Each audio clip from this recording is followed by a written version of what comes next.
everyone, it's Lisa from The Charming Child. So today I would love to talk to you about another one of my favorite books. For children, there are several that I'm absolutely crazy about, and I have to say that Sailor Moo Cow at Sea is one of them. This book is fantastic on multiple levels. But before I talk about the book, I want to talk about the writer and the illustrator. Lisa Willer is the author. And you might know Lisa Willer from the Dino books, like the Dino Basketball, Dino Hockey. She writes those books, and those have rhyme and rhythm, and so does Sailor Moo. Sailor Moo has rhyme and rhythm, and not only rhyme and rhythm, but some cow puns along with it, which makes this book so stinking enjoyable. It's so much fun. And Lisa was born near the Pittsburgh area. She was born in a suburb of Pittsburgh, and they moved to Michigan when she was a little bit older, and that's where she lives now. She has a family, and she is just such a funny writer. There are several other books I love, along with the Dino books. I really like the Dino books, but she has a couple other ones. Wool Gathering. This is funny. Funny book. Her books are usually have some humor in them. And Spinster Goose, Twisted Rhymes for Naughty Children. A little twisted, but funny, and the children love it. Believe it or not, they think this book's pretty funny. So, and it is, it's a good read. But today I would like to talk to you about Sailor Moo, who is absolutely beautiful. And the reason why Sailor Moo is absolutely beautiful is because of the artwork of Ponder Geomble. Ponder Geomble is an illustrator, an artist, and she also teaches. She was born in Baltimore, Maryland, and she, is just a fantastic illustrator. I love her work. Her work is so beautiful. I mean, take a look at Sailor Moo. She's beautiful. She is one pretty little cow, and her artwork is just breathtaking. And, what I like about her, too, is that she's a teacher. She teaches art to young children, and she teaches them different forms of art, and she even teaches them illustration work. And I think that's just wonderful that she's sharing her gift with the younger generation so that the children can learn how to become illustrators. So Sailor Moo Cow at Sea.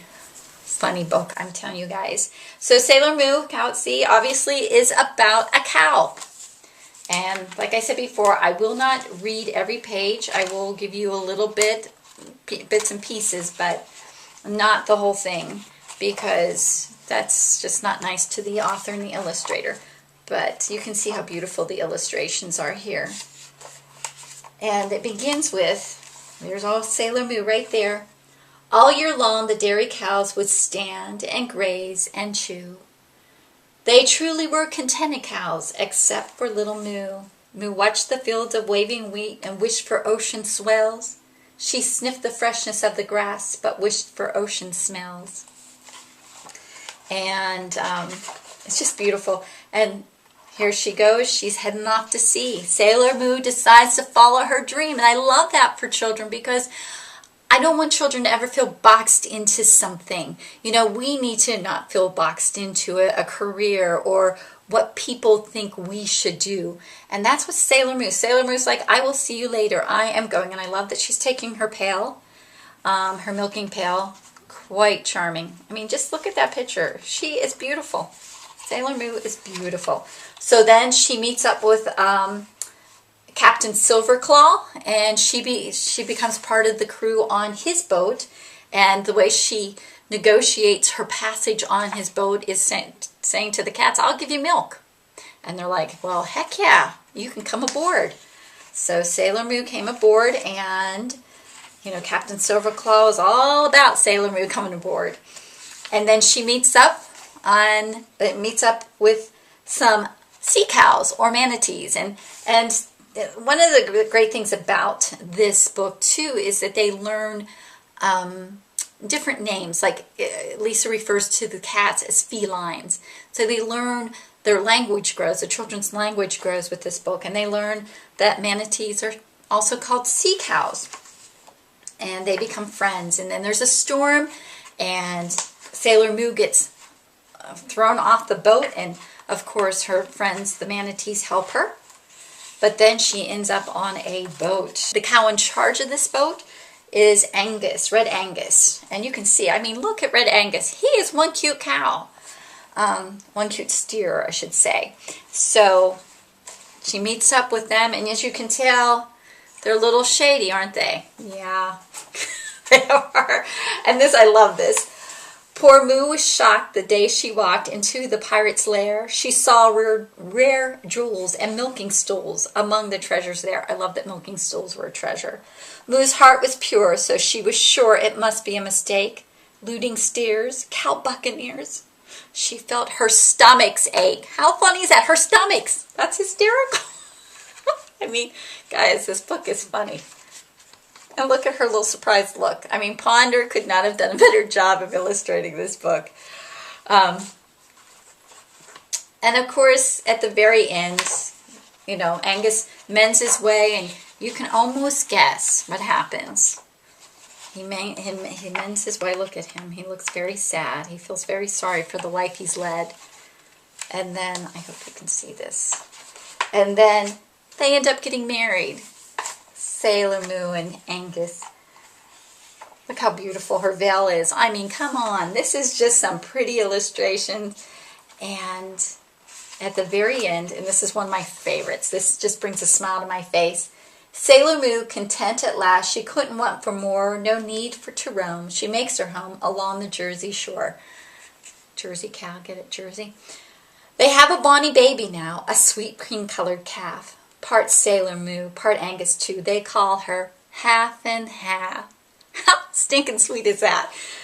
And she's about as cute as she can be too. And I love that Angus is in an apron and he's serving his girls. Love it. It's just the sweetest, sweetest story. So if you get a chance, definitely buy this book for your children, or go to the library and get it out for them. But this book is awesome. The great thing about reading to children is that they get your excitement. If you love a book and you tell them that you love a book, they are going to get excited for it. When you read it, if you're excited about the story. And that's why it's important to pick books that are fun, that are engaging. There are definitely books that I have read, and I've just put down, said I refuse to read this to any child in my care because I feel like it doesn't speak to them. It's dumbed down for them. But when you have a book like this, and Lisa Willer's books are always well written and beautiful, and there's always rhyme and rhythm to it, and a little bit of a sense of humor. Very, very, very funny. And so she engages the children. Her books engage the children, and they love her books. Again, one of my favorite writers. And like I said before, Ponder Geomble. This is a treasure. Her artwork in this book is magnificent. So please, please, please, please get this book for your child. It's a wonderful, wonderful book.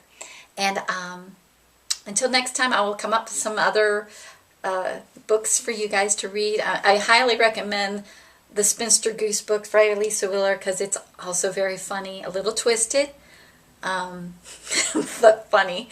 So, all right, guys, I hope you have a great day. Give your little ones lots of hugs and kisses, and until next time, bye-bye.